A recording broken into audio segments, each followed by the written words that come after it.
Welcome to மங்கை சமையலாறு. இன்றைக்கி அம்மா ஸ்டைலில் தக்காளி குருமா பார்க்கலாமா. ஃபர்ஸ்ட் ஒரு குக்கரில் 10 காஞ்ச மிளகா, 2 முழு பூண்டை உரித்து சேர்த்துக்கோங்க.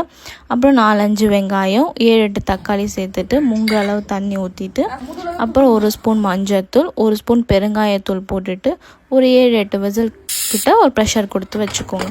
அப்புறம் நம்ம ப்ரெஷர் பண்ணி வச்சுருக்கிறத நம்ம மிக்ஸி ஜார்லேயும் போட்டு அரைச்சிக்கலாம். இல்லைன்னா எங்களை மாதிரி நீங்கள் சட்டிலையும் போட்டு நல்லா கடைஞ்சி எடுத்துக்கோங்க.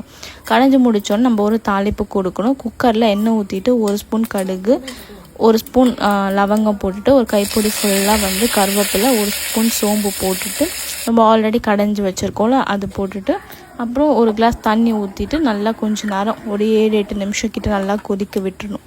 கொதிக்க விட்டுட்டதுக்கப்புறம் நம்ம ஒரு கைப்பிடி ஃபுல்லாக கொத்தமல்லி போடணும். ஏன்னா இந்த தக்காளி குருமாவுக்கு கொத்தமல்லி தான் ரொம்ப ஸ்மெல் சூப்பராக இருக்கும், டேஸ்ட்டாகவும் இருக்கும்.